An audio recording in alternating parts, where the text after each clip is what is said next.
Proyecto 40. En Expediente 40 proyectamos la realidad sin censura. Yo la saqué, yo quiero la levanto. Expediente 40, domingo 23 horas. Proyecto 40.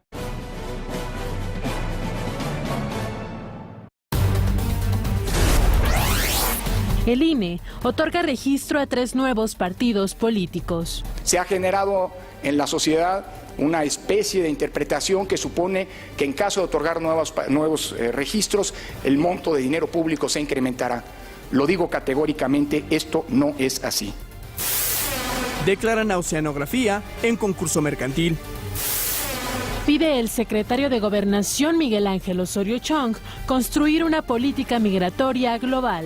Establecer políticas que nos permitan adentrarnos en la problemática, compartir información, lograr una espléndida coordinación y resolver los problemas que nos aquejan a los 3 países. Israel intensifica ataques en la Franja de Gaza. Tiroteo en Houston deja al menos 6 muertos. 7 de la mañana con 1 minuto, bienvenidos al Primer Café, gracias por acompañarnos como todas las mañanas en este día de jueves ya 10 de julio. Raimundo, ¿cómo estás? Muy buenos días, Raimundo Riva Palacio. Muy buenos días. Qué gusto estar contigo en esta mesa en esta mañana. Oye, intenso los combates en Gaza, pero tenemos noticias que son sorprendentes en el entorno nacional. Es ya el retiro de la inhabilitación a la empresa Oceanografía, esta empresa que como empresa generaron un quebranto por más de 5,000 millones de pesos a Banamex.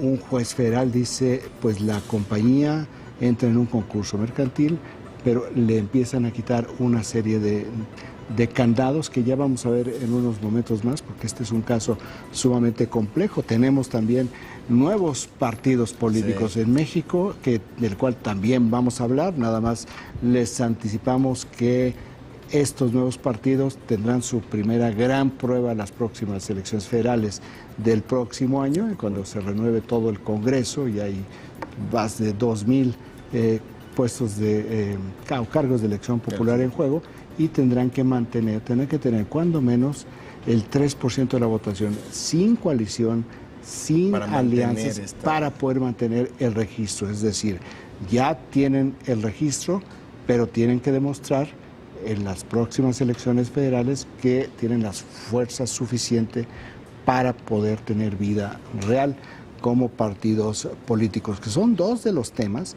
que aparecen en el PAI informativo que nos proporciona la agencia Intelite. Con 23% de los impactos es precisamente este tema de Oceanografía, que vamos a entrar un poco más al detalle en unos momentos más, porque es muy complejo y hay que explicar muy bien de qué se trata exactamente este fallo, de un juez federal, para que no haya las confusiones que rápidamente se pueden generar. El segundo tema, con 22% de los impactos, es ya pues el reinicio formal de la discusión en el Senado sobre la reforma energética, en el cual ya se sumaron, ya empezaron a incorporarse algunas adiciones a la ley secundaria, como artículos que buscan combatir la corrupción tanto en Pemex como en la Comisión Federal de Electricidad. Y hay algo que es sumamente importante, porque parece muy bueno, pero esta es el claroscuro de lo que se piensa como panacea para México. Se le otorgaron al Ejecutivo mayor control sobre los órganos reguladores. ¿Por qué menciono que esto va directamente en contra de la panacea que se piensa que es la reforma energética en el mediano y largo plazo? Porque los inversionistas observan este tipo de facultades del Ejecutivo con ojos de preocupación.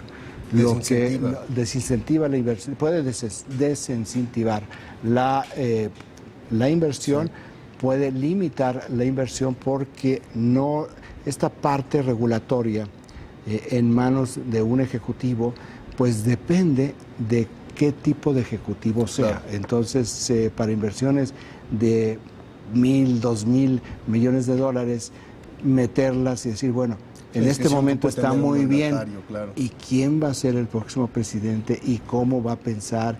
Y va a tener todas las facultades constitucionales para volvernos a relegar este tipo de situaciones que no se ven, que se piensan de una manera muy de buena fe, con una buena intención. Al final resulta que se convierten realmente en los problemas torales de una. Y sobre todo cuando está tan reforma de esta dirigido naturaleza. a las empresas internacionales, a la inversión Al sector extranjera privado. que les interesa tanto este tipo de certidumbres. Vaya. Exactamente. Bueno, eso sí, yo digo el sector privado, pero lo que tú dices es cierto. La certidumbre jurídica, que es una de las críticas que se han venido dando hace mucho tiempo por su falta en México, es lo primero que las ven. empresas internacionales. Es, dice, a ver, nuestro país. ¿cuál es la certidumbre jurídica para que esto Exacto. realmente funcione, se cumpla y no utilice y no me la cambien? Pero ahora no es un asunto de certidumbre jurídica, la ley te da la certidumbre jurídica.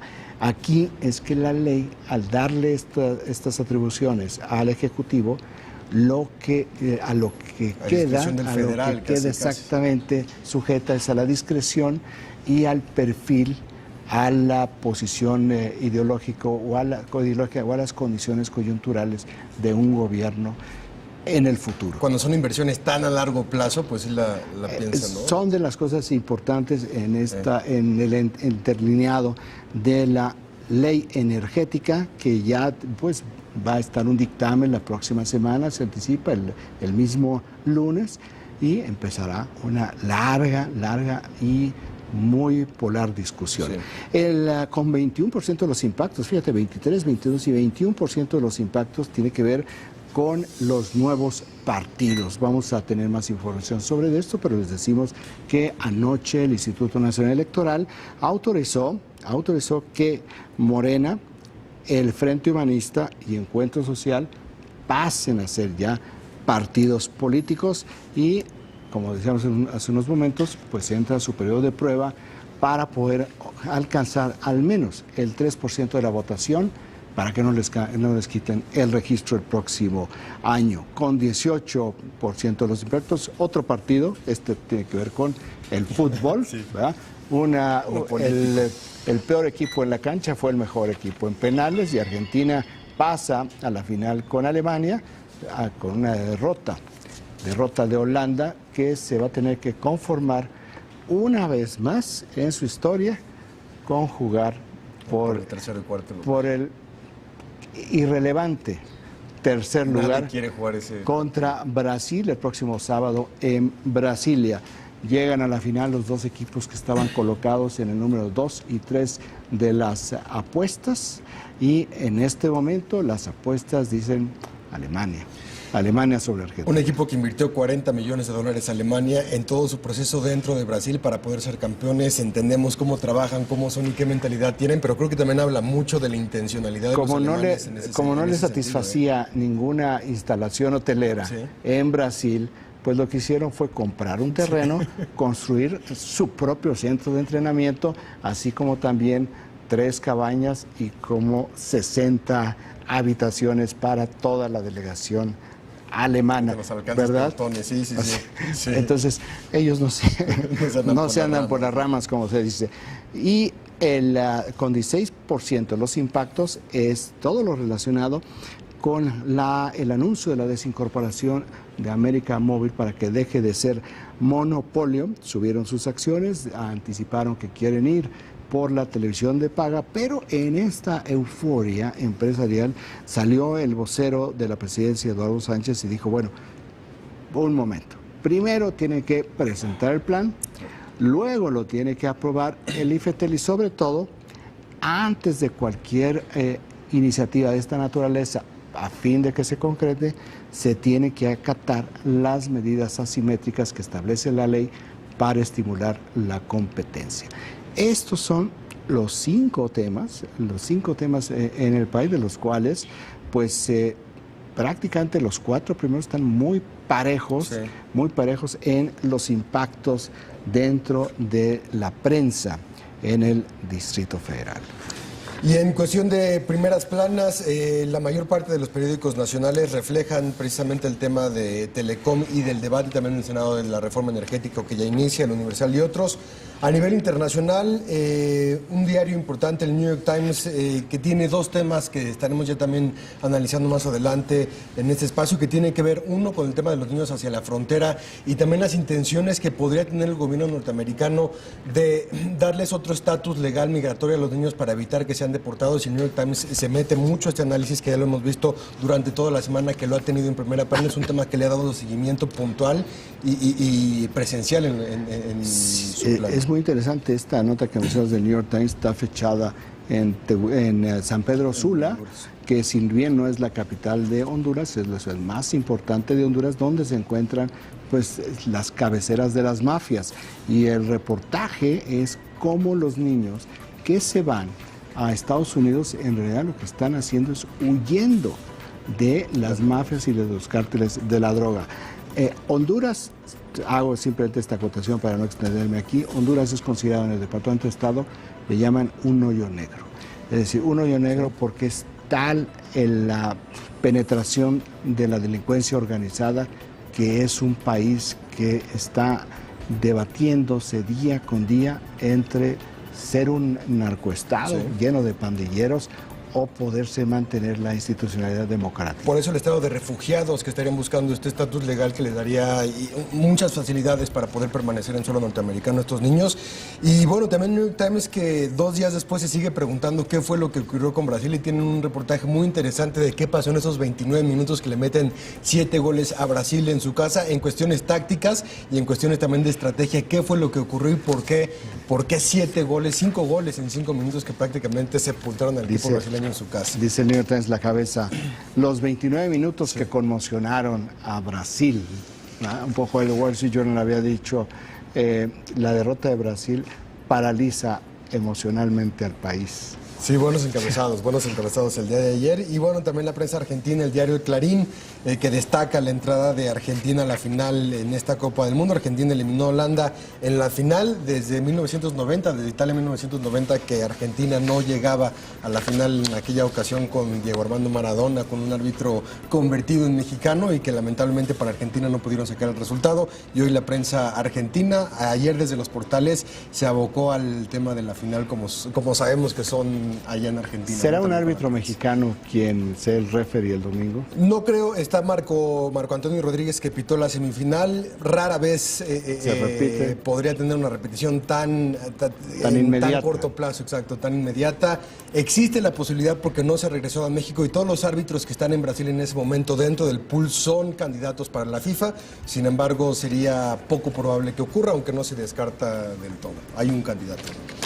Bueno, pues ahí tenemos ya este arranque de programa, ¿verdad? Eso es lo que tiene el país de la agencia Intellit, y también las primeras planas nacionales e internacionales. Vamos a nuestro primer corte, aquí el primer café. No se vaya porque tenemos mucho más. Corte, regresamos.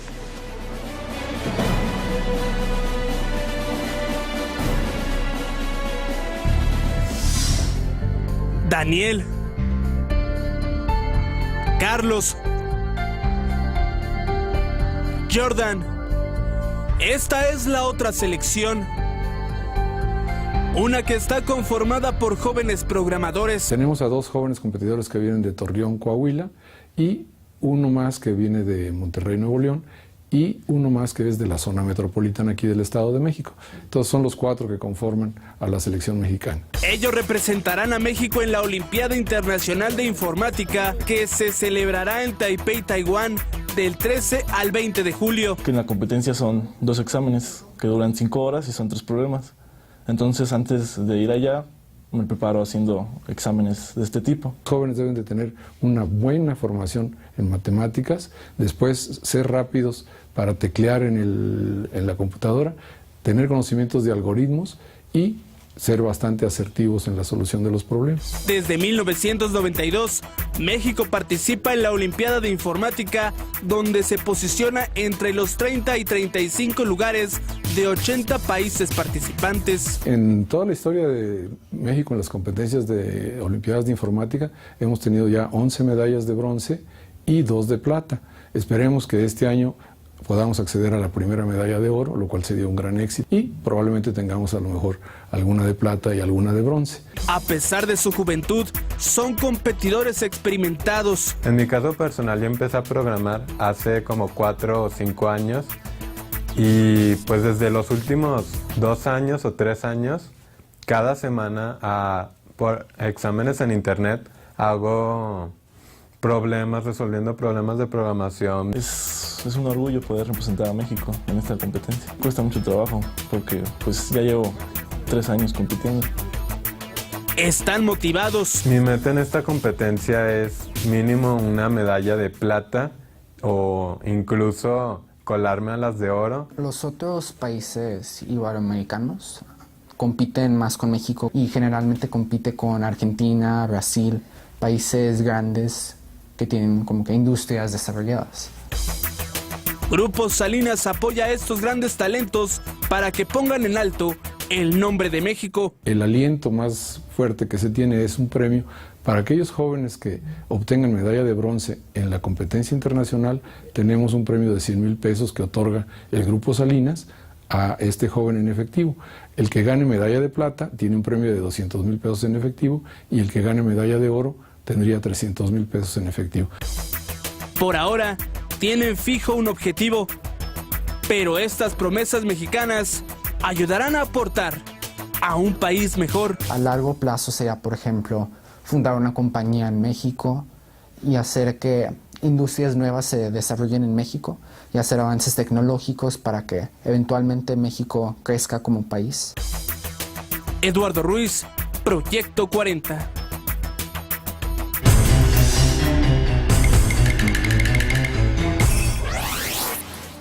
Percepción en materia de inseguridad. El 67% de los mexicanos presenció asaltos. El 59% observó hechos vandálicos. Y el 72.5% vio consumir alcohol en las calles.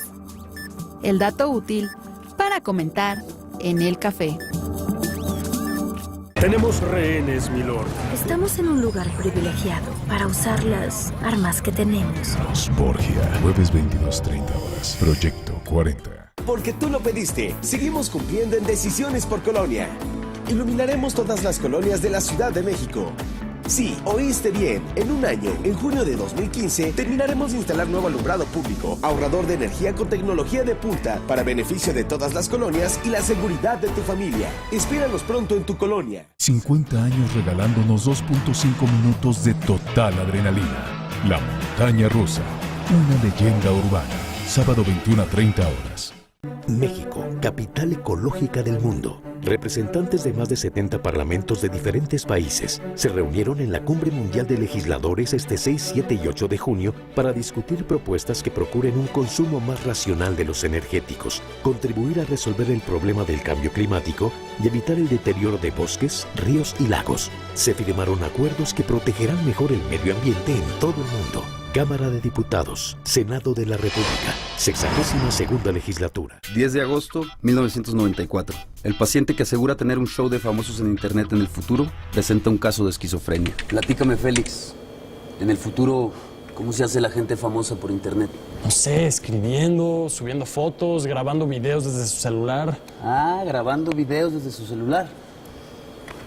A ver, hazme un video. Late Night Express con Félix de Valdivia. El entretenimiento del futuro, hoy. Próximamente, Proyecto 40. Se los juro, en el 2014 el presidente de Estados Unidos es negro. Los reyes de la baraja te mostrarán que el poder está en tus manos. ¿Lo tomas o lo dejas? Martes y jueves 21:30 horas. Proyecto 40. Aficionado, que la emoción del Mundial no te impida ver las reformas que aprobarán diputados y senadores del PRI y el PAN para terminar de privatizar el petróleo y truncar nuestro desarrollo. ¡Que no te engañen! Por México, súmate a la lucha contra la privatización del petróleo. Partido del Trabajo. Emergencias 911. Ha habido un suicidio. ¿Quién es la víctima? Soy yo. 7 almas. La vida es cine. Sábado 22:30 horas. Proyecto 40. El juez tercero de distrito en materia civil, Felipe Consuelo Soto, declaró en concurso mercantil a la empresa Oceanografía y ordenó a la Secretaría de la Función Pública suspender la restricción que impedía a este consorcio obtener contratos con el gobierno federal. Esta determinación se tomó después de que la autoridad estableciera que durante más de 30 días la compañía no realizó el pago de sus obligaciones a por lo menos 149 acreedores. La sentencia establece que a partir de esta notificación, la empresa tendrá un periodo de 1 año para reestructurarse o de lo contrario será declarada en quiebra. A la empresa Oceanografía se le sigue una investigación por el presunto fraude cometido contra Banamex por casi $500 millones. Regresamos con nuestros analistas a la mesa de El Primer Café. Para poder entender este fallo, ¿no?, hay que separar lo que es la investigación de la PGR con lo que fue esta decisión del juez federal.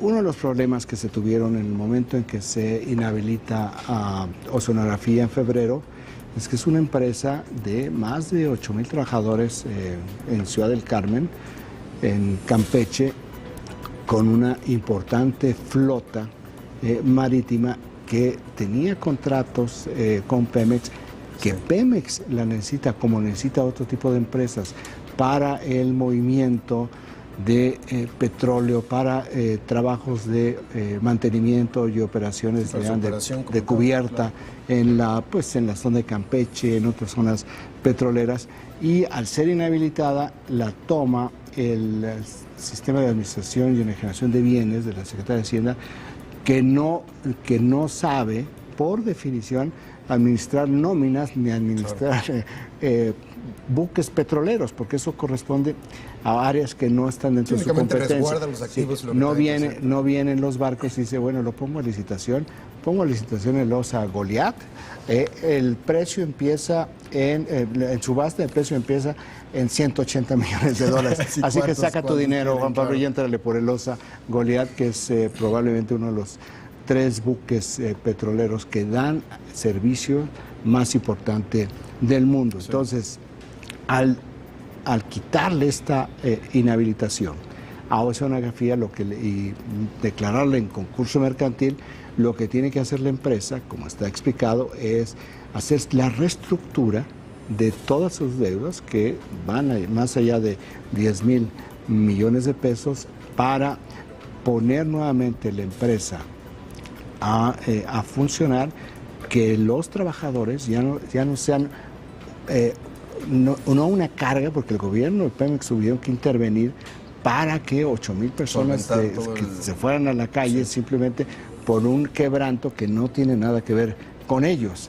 Entonces viene toda esta parte de la reestructuración, le dan 1 año para que se reestructure, y lo que probablemente vamos a ver a lo largo de este año es que Oceanografía como empresa se parta en varios dueños. O sea, no sé si dentro de 1 año, 1 año y medio va a existir la marca Oceanografía, pero lo que sí estoy absolutamente convencido es que la marca Oceanografía, si persiste, no va a tener el tamaño que tiene hoy. Ahora, y el caso Banamex, ¿no? Que es entonces, esta es la parte del concurso mercantil.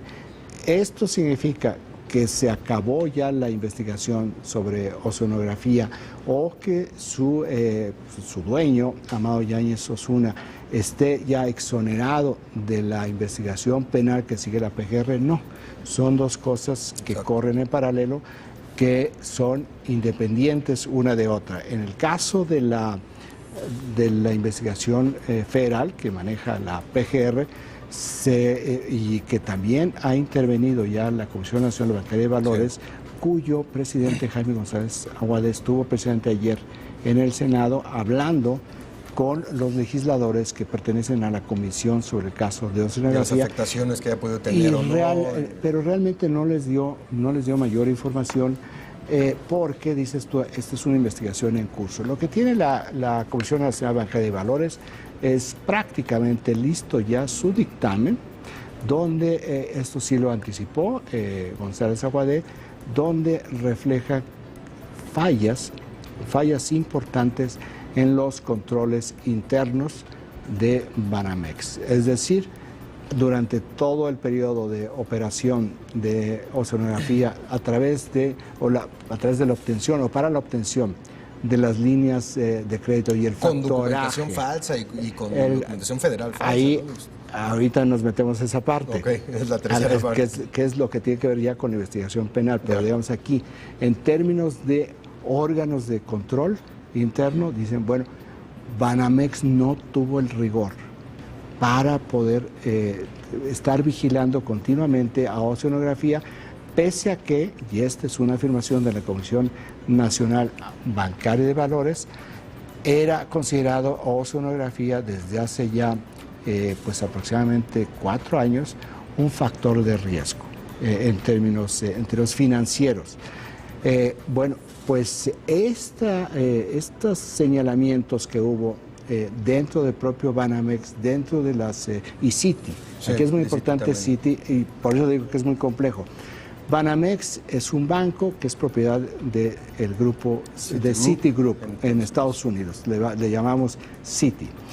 Están divididas las operaciones en México en dos áreas. Una que está bajo digamos, el control total de Banamex y otro que está bajo el control de Citi, inclusive en México.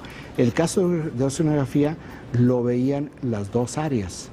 Este es uno de los puntos que establece la Comisión Nacional Bancaria de Valores, que la complejidad en el trato de Oceanografía dentro del propio banco, pues ayudó, aquí sí podríamos decir de manera muy involuntaria, a que fuera más difícil el control sobre lo que estaba sucediendo.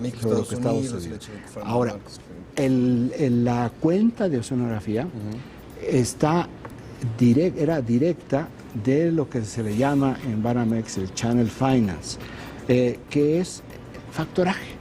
Es el área de factoraje de Banamex que prácticamente no existía en el 2008 hasta que Oceanografía entró a ser su cliente y se convirtió el factoraje en un bombón de utilidades. Más empresas vinculadas con Pemex entraron a las líneas de factoraje de Banamex, y en Banamex pues se alegraron mucho en Citi, no en Banamex, en Citi. Vieron esta gran oportunidad de negocio porque en ese momento la industria petrolera en México estaba yéndose más al área de servicios y de mantenimiento, y entonces muchas empresas entraron y había muchos contratos. Y si te abrió canales. Entonces, en el área de servicios, entonces lo que hacía este factoraje es que te daba la liquidez. Bueno, esta parte de Citi y esta parte de Banamex es muy criticada en términos de relajamiento de los controles internos que llevaron a este quebranto. Dice el presidente de la Comisión Nacional Bancaria de Valores que va a haber consecuencias penales contra ejecutivos de Banamex. Podemos decir claramente, hay 3 órdenes de aprehensión en contra de ejecutivos de Banamex a nivel director hacia abajo. No hay ninguna orden de aprehensión hasta este momento hacia directores generales o hacia arriba. También le podemos decir que la PGR pues ha llamado a declarar a más de 30 ejecutivos de diferentes niveles de Banamex, y de acuerdo con el borrador o el dictamen de la Comisión Nacional Bancaria y de Valores, puede haber cuando menos de 2 a 3 solicitudes de órdenes de aprehensión contra ejecutivos de Banamex que no están todavía, que todavía no tienen esta orden de aprehensión. Entonces, como dice el procurador Jesús Murillo Caram, pues aquí es un asunto que tiene que ver con Banamex de manera muy importante. Lo que estamos viendo con este concurso mercantil, con esta afirmación del presidente de la Comisión Nacional Bancaria de Valores, es que para allá va la investigación, que no significa tampoco que en la parte de la empresa Oceanografía no haya responsables. Hasta este momento no hay realmente una responsabilidad contra nadie dentro de Oceanografía, salvo contra el propietario Amado Yáñez Osuna. Y con ese respecto a corto y mediano plazo y con la resolución del juez del día de ayer con este concurso mercantil de escenografía, los interesados en comprarla y también la intención del gobierno de poder regularla, ¿qué podemos esperar en cuestión de operación de la misma empresa? La operación no deja o sea, la operación, al venir este concurso mercantil y autorizarle a Oceanografía que puede ya licitar contratos a nivel federal, a nivel estatal, y que también al no estar inhabilitada y al tener sus barcos ya, digamos, disponibles para trabajar, pues también puede ir como tenía al mundo a sus contratos internacionales. De esta forma, empezar a capitalizar la empresa, a presentar un plan de reestructuración de deuda, y este será el proceso que nos lleve a dentro de un año para que el juez determine si la declarará en quiebra o simplemente lo que vamos a tener es una nueva escenografía, que también en esta parte de la reestructuración se puede dar el caso de que se empiece a vender por partes, ¿verdad? Pero dentro de este plan de reestructuración de deuda que se tiene que ajustar en términos financieros al rescate de la empresa, más allá de quién quede al final como principal accionista de la empresa. Pues ahí está, le queda todavía mucho a este tema de oceanografía. Vamos con otro tema. Es oficial que ya hay 3 nuevos partidos políticos en el país. Con esto se eleva a 10 el número de fuerzas políticas en México.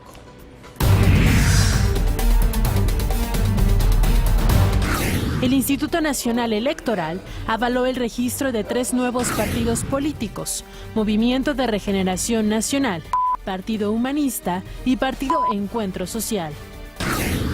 El presidente del INE, Lorenzo Córdoba, dijo que estas nuevas fuerzas políticas no van a representar recursos adicionales, ya que los 4,000 millones de pesos que este año recibirán los otros 7 partidos políticos se dividirán en 10 partes. Se ha generado en la sociedad una especie de interpretación que supone que en caso de otorgar nuevos registros, el monto de dinero público se incrementará. Lo digo categóricamente, esto no es así. El Movimiento de Regeneración Nacional inició como una corriente política encabezada por Andrés Manuel López Obrador en 2010. Morena realizó un proyecto de nación elaborado por 35 intelectuales y académicos. En 2011 se incorporó como asociación civil a la coalición electoral de PRD, PT y Movimiento Ciudadano para apoyar a López Obrador en las elecciones presidenciales de 2012. Luego de que éste perdiera la elección, Morena anunció que se convertiría en un partido político y que Martí Batres sería su presidente nacional. Otra de las fuerzas políticas que ingresará a la arena electoral es el Partido Humanista, creado en la Ciudad de México y liderado por Ignacio Iris Salomón. Su objetivo es promover la participación del pueblo en la vida democrática, contribuir a la integración de la representación nacional y hacer posible a todo ciudadano el acceso al poder público. Por último, el Partido Encuentro Social es una agrupación política creada en Baja California y dirigida por el pastor evangélico Hugo Eric Flores. Se considera como el partido de la familia y centra sus objetivos en el desarrollo social, la libertad de conciencia y religiosa. Además, sustenta sus principios en la verdad, la lealtad, el respeto mutuo y el Estado de Derecho. Por lo tanto, los 10 partidos políticos nacionales que participarán en las elecciones de 2015 son el PRI, PAN, PRD, PT y Nueva Alianza, así como el Verde Ecologista de México, Movimiento Ciudadano, Morena, Partido Encuentro Social y Partido Humanista. Regresamos con nuestros analistas a la mesa de El Primer Café. Oye, es interesante la forma en la cual se están desdoblando pues los nuevos partidos, y lo otro es porque es quiénes están atrás de los partidos. Exacto. Porque también muchas veces dice uno, nuevo partido, pues ¿cómo se organiza un nuevo partido? tú y yo nos juntamos, sumamos 500,000 de firmas y nos dan un partido, las cosas no son tan sencillas. Por eso se inscribieron tantos de asociaciones políticas que buscaron el registro y hubo tantos 130 y tantos rechazados. Sí. Bueno, aquí el más visible, porque es el más conocido, 2 veces candidato presidencial, es Morena, donde el jefe político es Andrés Manuel López Obrador y el presidente del partido es Martí Batres. Morena indiscutiblemente es el partido más importante de los nuevos partidos por lo que representa un ex candidato, 2 veces ex candidato presidencial, una figura indiscutible de la izquierda social y una figura que solamente él, López Obrador, sin partido, sin campaña, tiene cuando menos 6% del electorado. López Obrador es una marca, es una marca política muy poderosa. Es decir, él solito podría ir a la elección y mantener el registro el próximo año. No va a suceder, van a tener recursos y van a poder armar ya una estructura de otra naturaleza, lo cual genera un dilema para la izquierda. Lo que se anticipa para la izquierda en las próximas elecciones de julio del próximo año, junio, es un invierno muy largo. Es decir, aquí lo ha mencionado ya Paco Abundis, dentro de la contienda electoral sí se cree y también lo estiman y lo están calculando dentro del PRD y la izquierda que van a perder posiciones. El deterioro de la izquierda institucional, el PRD que se sentó a negociar en el Pacto por México, que entró en tantas contradicciones y en tanto problema de imagen pública en los últimos días, va a competir contra Andrés Manuel. Sí, el costo político electoral que le va a cobrar Andrés Manuel al PRD es clarísimo. Entonces sí se anticipa claramente una división en la izquierda. Ya veremos el próximo año la división de qué tamaño es y ahí ya tendremos muy claro cuál será la izquierda que contienda en las elecciones presidenciales del 2018. Pero hay otras 2 personas que encabezan las otras 2 agrupaciones ya, partidos, que que no salieron simplemente de una organización vecinal para formar un partido, sino que tienen una experiencia política de varios años. Uno es el que será el presidente del Partido Humanista, que es Ignacio Iris Salomón, que fue dirigente de la Confederación Nacional Campesina, que está afiliada al PRI y que creó a mediados de la década pasada el Partido Alternativa Socialdemócrata, que llevó que tuvo en Patricia Mercado su candidata presidencial. Patricia Mercado, que venía de todos los segmentos de activista social, no tuvo éxito en la campaña presidencial, pero adquirió respeto. Apenas hasta hace poco desapareció el último día en la Asamblea Legislativa. Se fue a su propio invierno. Y ahora es la secretaria de Trabajo, si mal no recuerdo, del gobierno del Distrito Federal. La recuperó Miguel Ángel Mancera, pero no está vinculado este partido al PSD, al PRD o al gobierno del Distrito Federal. Está el Partido Encuentro Social, que preside un doctor derecho, maestro del CIDE, Eric Flores Cervantes, al partido al cual la prensa hoy dice que está muy vinculado a grupos religiosos y evangélicos. Él ya dijo que esto no es así, que ya hubo una investigación y que se vio que de todas las firmas que tienen, 7 personas desvinculadas entre sí tenían una relación con este tipo de grupos, pero bueno, pues efectivamente 7 mariposas no te hacen primavera. Ninguno de estos 2 podrá tener el mismo efecto que Morena en la izquierda, con el PAN o con la derecha o con algún otro partido político en el sentido electoral o de poder tener alguna capacidad de poder. En este momento es una incógnita. Es una incógnita porque, por ejemplo, Encuentro Social, o más bien Eric Flores, él trabajó en la Secretaría de Gobierno, dentro de la Secretaría General de Gobierno del Distrito Federal cuando Marcelo Ebrard era jefe de gobierno del Distrito Federal. ¿Esto significa que responde a los intereses de Marcelo Ebrard? No. O sea, igual que Ignacio Iris Salmón no responde a los intereses de Mancera, pero tampoco él responde a los intereses de Marcelo Ebrard. Todo esto simplemente es para explicar un poco lo que es tu pregunta. ¿Hacia dónde van? Sí. Pues tenemos en este momento partidos que no hemos visto con claridad fuera de Morena. ¿Cuál es su programa? ¿Cuál es su planteamiento programático?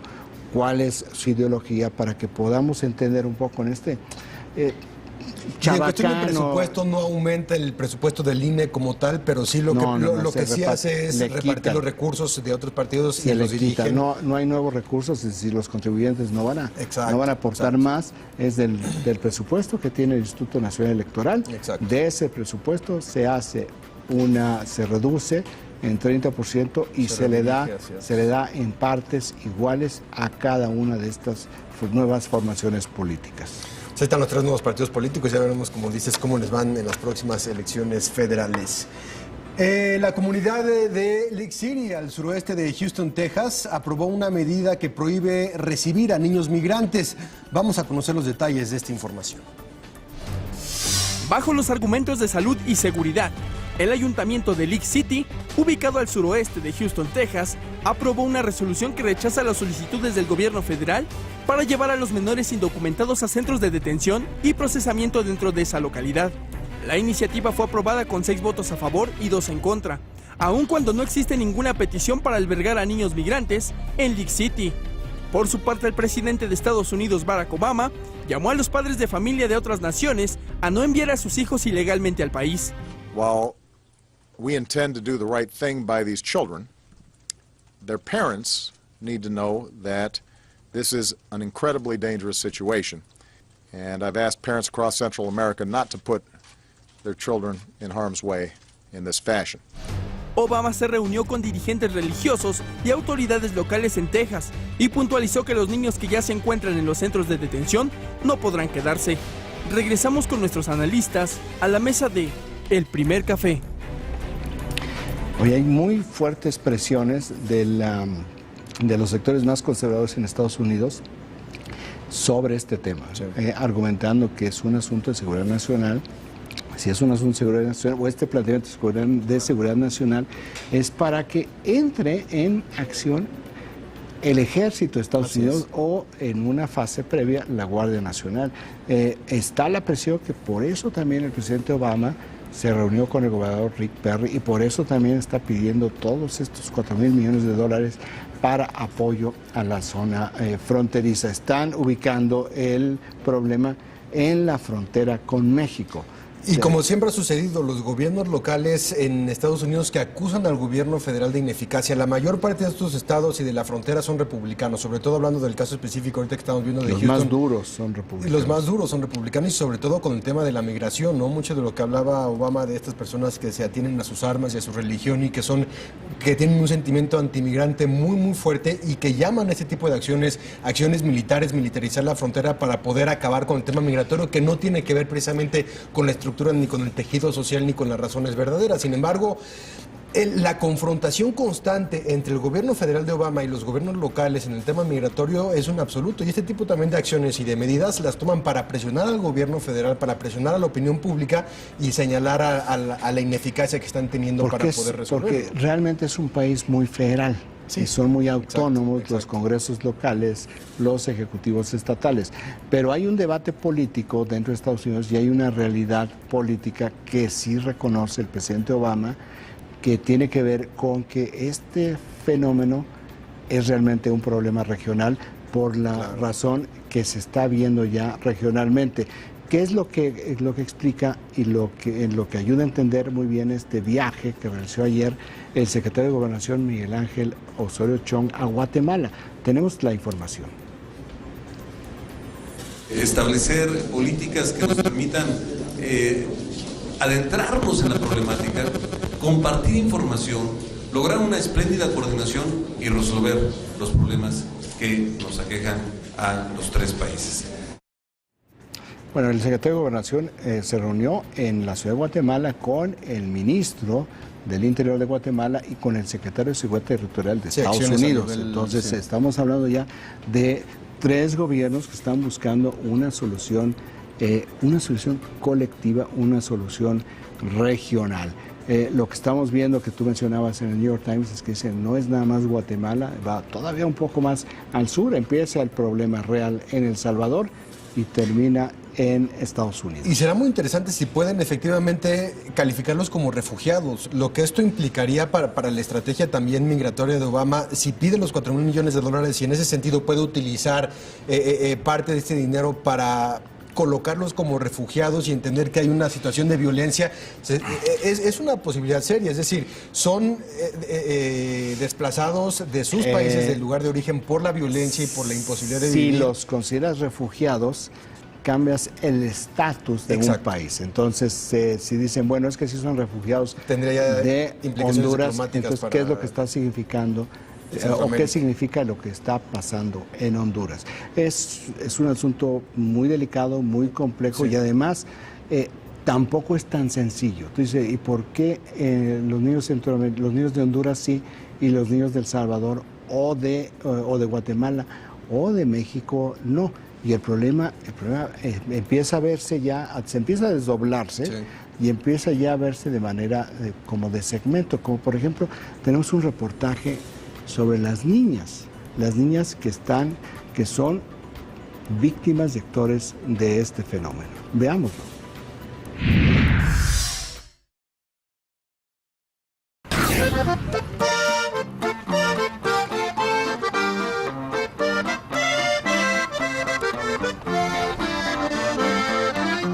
El camino de muchas niñas migrantes rumbo a los Estados Unidos termina en La Merced y Circunvalación en el Distrito Federal.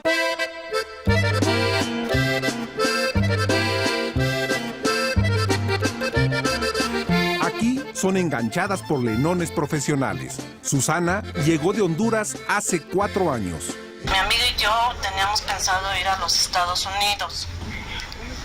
Entonces, mi amiga 18 años, yo 16. Tenemos un familiar en los Estados Unidos y queríamos ir a trabajar allá. Primero, ¿por dónde entraron a México? Por su chat de Chiapas. Ahí, ¿cómo les fue fácil entrar a México? Pues la verdad sí.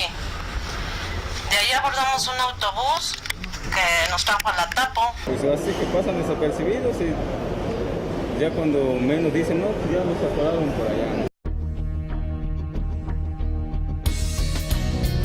Susana jamás imaginó que su escala en México, rumbo al norte, terminaría en el callejón de San Pablo. Aquí nos estaba esperando en la Tapo el amigo de mi amiga. Y de ahí nos fuimos al Hotel Regina. Ahí nos hospedamos. Pues muchos les brindan supuestamente su amistad, pero es una amistad mala, insana. Yo he visto ese tipo de damitas, vamos a ponerle ese nombre. Y pues en la calle de San Pablo y enfrente de la estación del metro de La Merced hay un hotel. Caro pagó Susana su estancia en el Hotel Regina. Cuando ya era tiempo de pues a ver cómo nos íbamos a ir para los Estados Unidos, él nos dijo, ¿saben qué? Necesitan dinero. Allá no se va si no se lleva dinero. A mi amiga le propuso, pues para conseguir lo más rápido posible el dinero, meterla a trabajar a un bar. Terminaron trabajando en el Savoy, un bar clausurado por trata. ¿La prostituía? Sí, porque yo veía que le llevaba cuando no de otro y de repente la veía desaparecer. Y pues era porque ya se había ido a acostar con alguien. Hoy, Susana tiene 20 años y sigue en la calle de Circunvalación.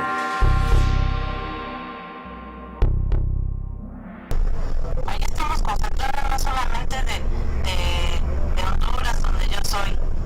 Hay también de Guatemala. ¿Por qué no sigues tu camino? Debemos mucho dinero debemos. Cerca de 700,000 pesos.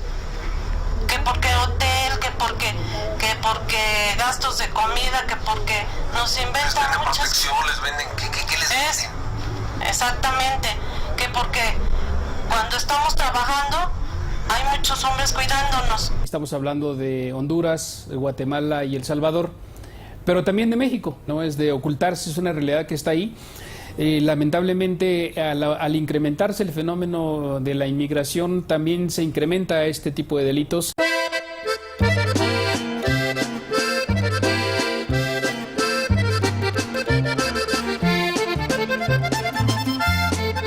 De acuerdo con el Instituto Nacional de Migración, el 52% de los migrantes que intentan llegar a los Estados Unidos son menores de edad. Muchos no llegan a la frontera como Susana. Regresamos con nuestros analistas a la mesa de El Primer Café. Una cosa es el paso y otra cosa es la frontera, ¿no? Que digo, es parte de todo el mismo trayecto y las historias que... Parte de toda esta red compleja, muy vieja y que también que es la gran preocupación de México desde hace un buen tiempo, la frontera sur. Hace muchos años, ya tantos que no recuerdo, la frontera sur es considerada un asunto de seguridad nacional y pese a todo realmente no se ha hecho nada.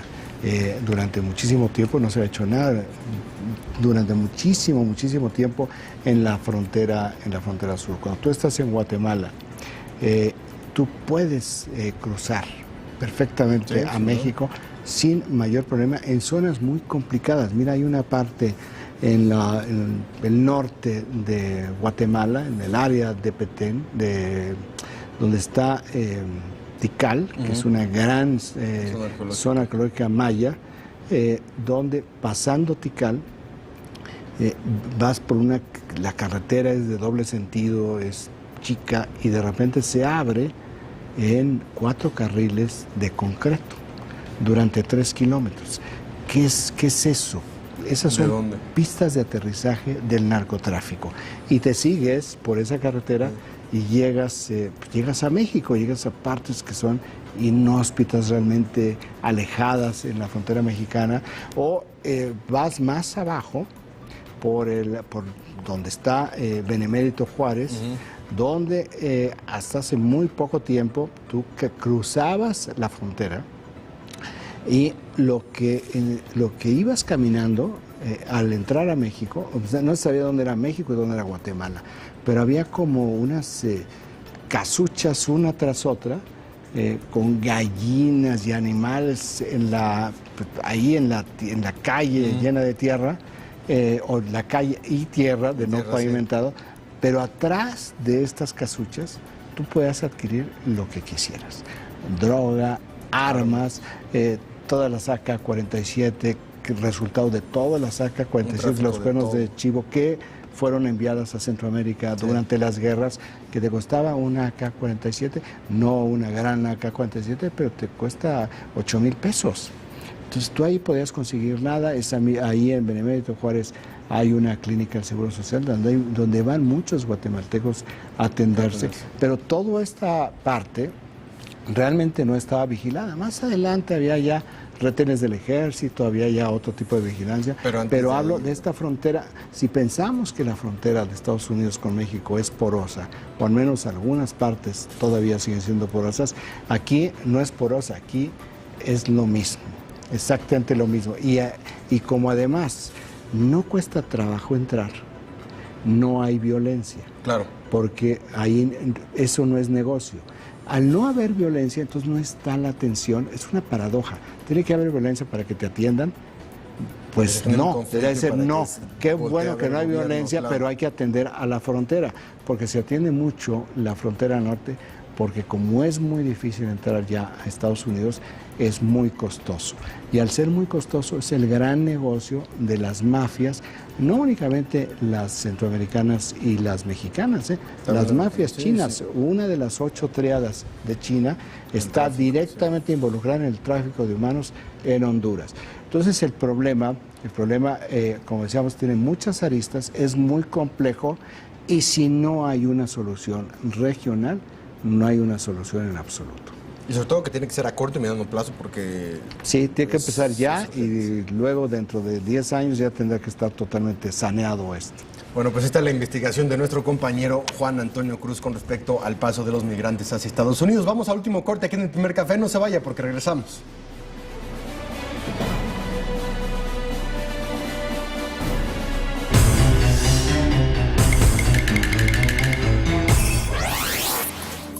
Expectativas en materia de seguridad.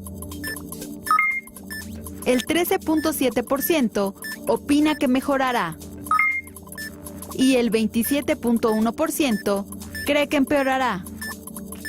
El dato útil para comentar en el café. Brasil sin balón. El espíritu de Brasil es indomable.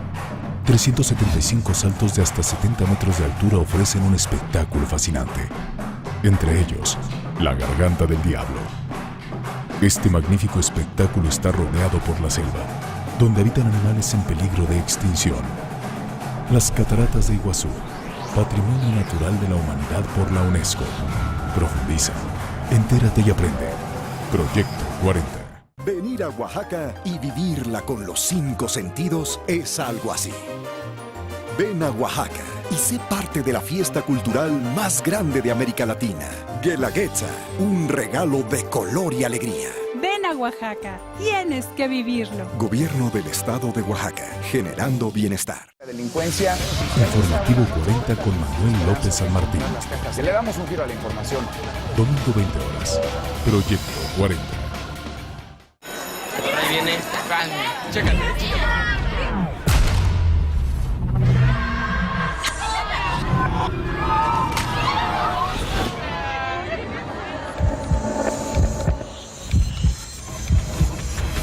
Qué bueno que tienes confianza para decirnos esto. Hay muchos tipos de acoso, pero una misma solución. Tú, confía en ti, guarda las pruebas y no te quedes callado. El silencio es cómplice del acoso escolar. Secretaría de Educación Pública. Gobierno de la República. Ustedes siempre se las arreglan para desatar la furia de Dios en mí.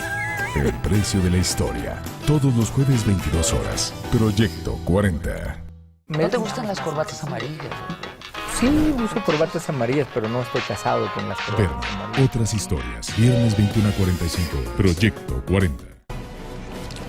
Oye, pues ya tenemos finalistas para el Mundial de Fútbol el próximo domingo. Ya dijimos... Una final vaticana, muchos dicen. Sí, pero, oye, sí, es la final vaticana. ¿Y por qué dicen que es la final vaticana? Porque es la primera vez, seguramente, bueno, no seguramente, porque no sabemos qué va a pasar en el futuro, pero es la primera vez en la historia de la humanidad que los equipos de 2 papas vivos se enfrentan. Sí. Es la final vaticana porque va a Alemania, donde está el Papa emérito, Joseph Ratzinger, ¿verdad? Y el nuevo Papa, el argentino Francisco. Por cierto, un gran aficionado al fútbol. No tenemos imágenes. De Rosario Central también. No tenemos imágenes de la celebración que debe haber habido ayer en el Vaticano, ¿verdad? Brasil, el país anfitrión, el esperado que ganara la Copa del Mundo, se va a tener que conformar con un tercer o cuarto lugar en la Copa, en esta Copa del Mundo. Nada. No sirve para nada. Ya la presidenta Dilma Rousseff pues le está dando la vuelta al Mundial de Fútbol, tiene una estrategia para tratar de desvincularse de las partes negativas de la organización. El domingo viene una entrevista con Cristiana Mampur en CNN. Resaltar lo positivo, es lo último público porque suspende inclusive, mira nada más ahí, el festejo ayer, esto debe ser en Buenos Aires, después de la victoria. Bueno, no me cabe duda de que es en Buenos Aires, demasiados argentinos, demasiadas luces en las calles. Esta composición urbanística no pertenece a ninguna ciudad brasileña. Esa es la avenida, ¿no? Esa es la avenida 9 de Mayo, ahí es donde está el obelisco. Esa avenida pues conecta con la Casa Rosada, que es la casa de gobierno, y conecta en el otro extremo de la avenida con la Embajada de Francia, que nunca le quiso vender a Juan Domingo Perón el espacio para que continuara la avenida se corta abruptamente. Lo que puede significar para Cristina Fernández también en ese sentido un triunfo de Argentina. Y lo que decíamos, el tema del Papa y lo que significa para Brasil el hecho de haber gastado $20,000 millones y posiblemente perderlo ante el rival más odiado futbolísticamente de los brasileños, que es Argentina. Es oxígeno político efímero, sí, pero oxígeno político es en este caso para Cristina Fernández, pues le ha ayudado muchísimo, la gente se ha olvidado de ella. No es el caso de Dilma Rousseff. Tú mencionas esta entrevista que va a haber el domingo con Cristina Mampur en CNN. Suspende la campaña electoral durante una semana para que se despresurice todo y regresa la siguiente semana para buscar la reelección y ver que no hay consecuencias para ella. Raimundo, nos vamos. Muchísimas gracias. Muchas gracias. Son las 8 en punto de la mañana. Muchísimas gracias por habernos acompañado en este primer café. Mañana lo esperamos aquí, 7 en punto. Muchas gracias por su confianza y por su compañía. Gracias, excelente tarde.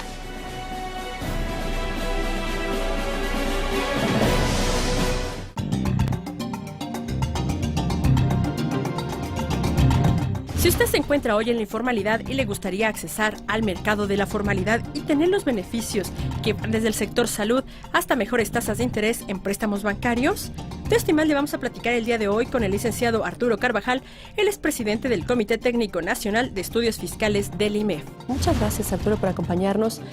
Este nuevo programa que dio a conocer el gobierno federal sobre la integración a la economía formal sin pagar impuestos. ¿De qué se trata? Básicamente de lo que se trata es que aquellas personas físicas, es importante señalar que es un programa solamente para personas físicas, que han generado ingresos por lo que se llama actividades empresariales, que no generan ingresos mayores a 2 millones de pesos, puedan incorporarse a este régimen. Y este régimen básicamente lo que hace es irlos incorporando paulatinamente a la vida fiscal. El primer ejercicio en el que ellos se incorporan a este régimen no pagan impuestos, pagan 0% de impuestos, y esta tasa se va incrementando en un 10% a lo largo de 10 años hasta llegar a pagar la tasa general. Este programa, así como está, ¿es sólido, es viable? Me parece que también las personas morales pequeñas, estas famosas pymes, debieran también tener algún incentivo similar al que estamos viendo con el régimen de incorporación fiscal. En concreto, es una realidad que el programa que dio a conocer el gobierno federal para incorporar a la economía informal a la formalidad es un gran paso. Sin embargo, el reto será ahora voltear a ver a las pymes y dar mejores beneficios fiscales. ¿Será ello posible? Ojalá que sí.